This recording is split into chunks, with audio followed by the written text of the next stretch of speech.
আউযু বিল্লাহি মিনাশ শাইতানির রাজিম বিসমিল্লাহির রহমানির রহিম।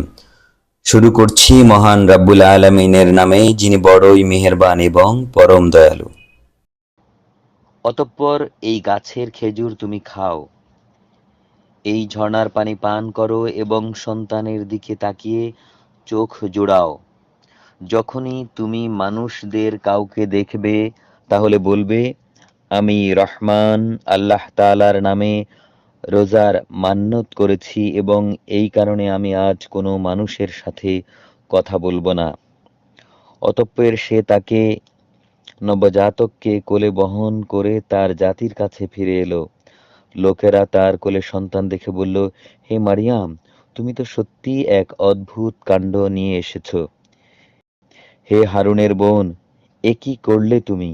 তোমার পিতা তো কোনো অসৎ ব্যক্তি ছিল না, তোমার মাতাও তো চারিত্রিক দিক থেকে কোনো খারাপ মহিলা ছিল না। সে তার কোলের শিশুটির দিকে ইশারা করলো এবং বলল, তোমাদের কিছু জিজ্ঞেস করার থাকলে একেই জিজ্ঞেস করো। তারা বলল, আমরা তার সাথে কিভাবে কথা বলবো? সে এখনো দোলনার শিশু।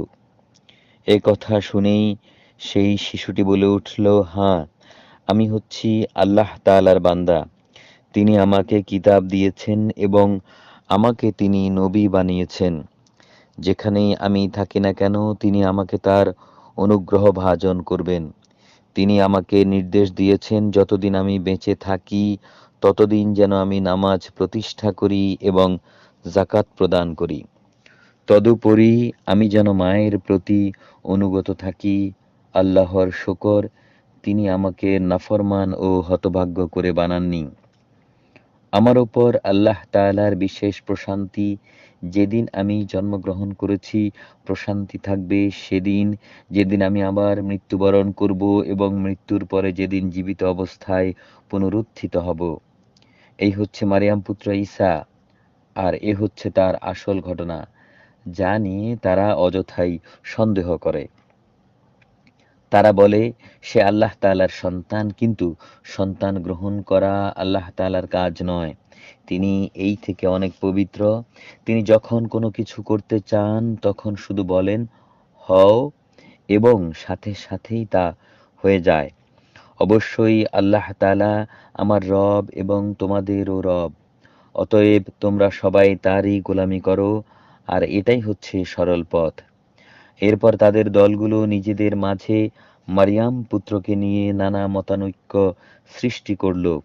অতঃপর যারা আল্লাহ তাআলার ঘোষণা অস্বীকার করল, তাদের জন্য রয়েছে কিয়ামতের কঠিন দিনের দুর্ভোগ। যেদিন এরা আমার সামনে এসে হাজির হবে, সেদিন তারা ভালো করেই শুনবে এবং ভালো করেই দেখতে পাবে, কিন্তু আজ এই জালেমরা না শোনা ও না দেখার ভান করে সুস্পষ্ট গোমরাহিতে নিমজ্জিত হয়ে আছে। হে নবী, এই আক্ষেপের দিনটি সম্পর্কে তুমি এদের সাবধান করে দাও, যেদিন বিচারের চূড়ান্ত সিদ্ধান্ত হয়ে যাবে।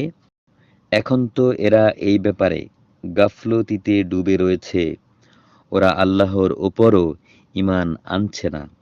নিঃসন্দেহে এই পৃথিবীর মালিক আমি, এবং তার ওপর যা কিছু রয়েছে সেই সবেরও। আর তারা সবাই আমার দিকেই প্রত্যাবর্তিত হবে।